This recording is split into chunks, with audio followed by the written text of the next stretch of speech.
What's up, book nerds? My name is Tara and welcome back to my channel.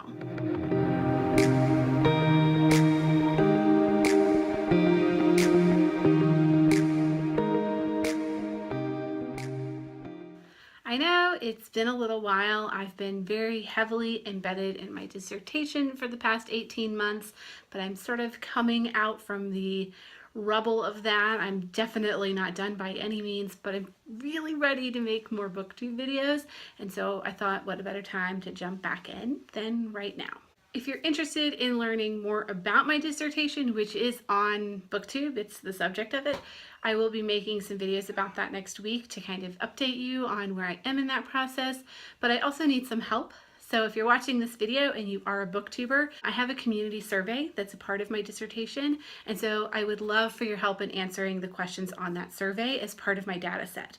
So I will leave that link in the description, and if you feel like sharing that or taking the survey, I would greatly appreciate it. Now onto the subject for today's video. I will be doing a Top 5 Wednesday, and the topic today is a perfect topic for jumping back in. It is books that I was inspired to read because I first saw them on BookTube.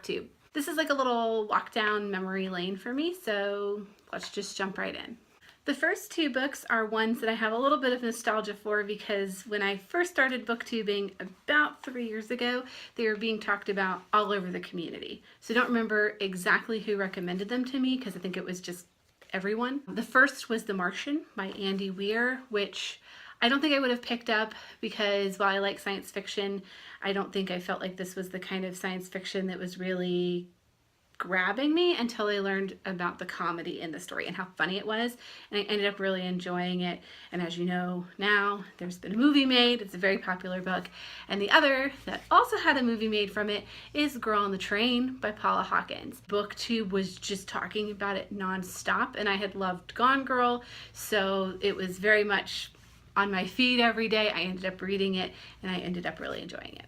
The next two are books that were specifically recommended to me by one person, and that is Mike over at Slice of Mike. When I first started booktubing, I was watching his channel a lot. We started about the same time, and he read both of these books.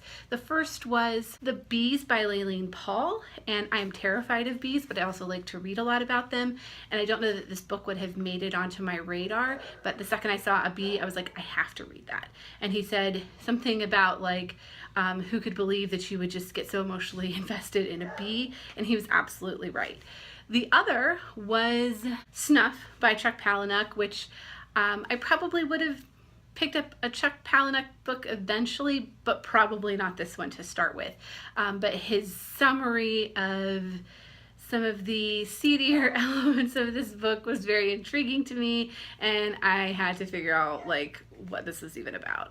And I ended up enjoying it, not loving it, but I was really glad that I read my first book by him. And the final book is one that I read for my participation in the Feminist Orchestra Book Club.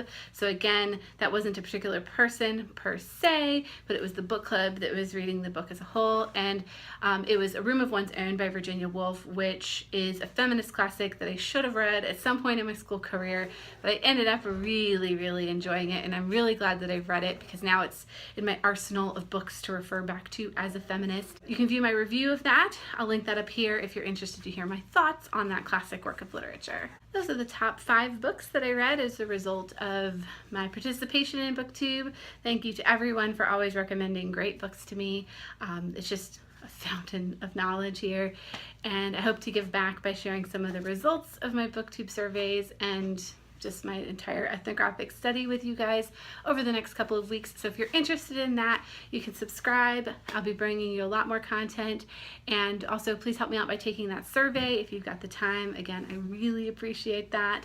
You can also hit that like button if you like the video, and I will see you guys next time.